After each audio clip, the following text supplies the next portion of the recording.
കോഴിക്കോട് ജില്ലയിൽ മഴ കവർന്നത് കർഷകന്റെ പ്രതീക്ഷകൾ. വിളവെടുപ്പിന് മുമ്പേ അവരുടെ സ്വപ്നങ്ങളെല്ലാം വെള്ളത്തിൽ മുങ്ങി. കള്ളക്കർക്കിടകം മാത്രമല്ല, ഇക്കുറി ചിങ്ങമാസവും ഇവർക്ക് സങ്കടക്കടലാകാം.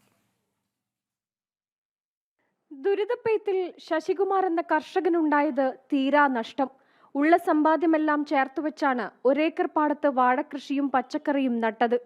വിളവെടുക്കാറായ സമയത്താണ് പാടത്ത് വെള്ളം പൊങ്ങിയത്. കുലയ്ക്കാറായ വാഴകൾ പലതും വെള്ളം കയറി നശിച്ചു. മുളകും തക്കാളിയും ഉൾപ്പെടെ പച്ചക്കറികളുടെ അവശേഷിപ്പുകൾ പോലും ബാക്കിയില്ല. വെള്ളം കെട്ടി നിന്നാൽ ഇവിടെ വെള്ളം ഒഴുകൂല. അതായി ഈ പ്രശ്നങ്ങൾ വന്നത്. ഇതിൻ്റെ വായ ഉണ്ട്, പച്ചക്കറീൻ്റെ ഉണ്ട്, ഇതൊക്കെ പോയിക്കുന്നു.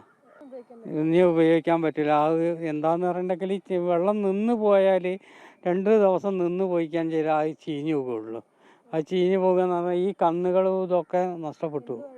നീന്ത്രവാഴി റോബസ്റ്റും ഉണ്ട്. ഇനി കർഷകരെ സംബന്ധിച്ച നഷ്ടങ്ങളുടെ കണക്കാണ് എക്കാലവും പറയാനുള്ളത്. നഷ്ടപരിഹാരത്തെക്കുറിച്ച് ചോദിച്ചപ്പോൾ നിസ്സംഗഭാവത്തിൽ ഒരു ചെറുചിരിയിലൂടെയാണ് കർഷകന്റെ മറുപടി. നഷ്ടപരിഹാരത്തിന് എന്തെങ്കിലും കൃഷിഭവനിൽ എന്തെങ്കിലും എഴുതി കൊടുക്കുക, അതിനുള്ളൂ ചെയ്യാനുള്ള മാർഗമുള്ളൂ. അത് ഉടനെ ഒന്നും കിട്ടൂല. ഏതെങ്കിലും കാലത്ത് കിട്ടിയെങ്കിൽ കിട്ടി, ഇല്ലെങ്കിൽ പോയി എന്നുള്ളൂ.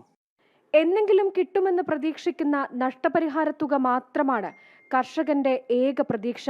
ഇതാണ് പല കർഷകരുടെയും നിലവിലെ അവസ്ഥ. ജനം, കോഴിക്കോട്.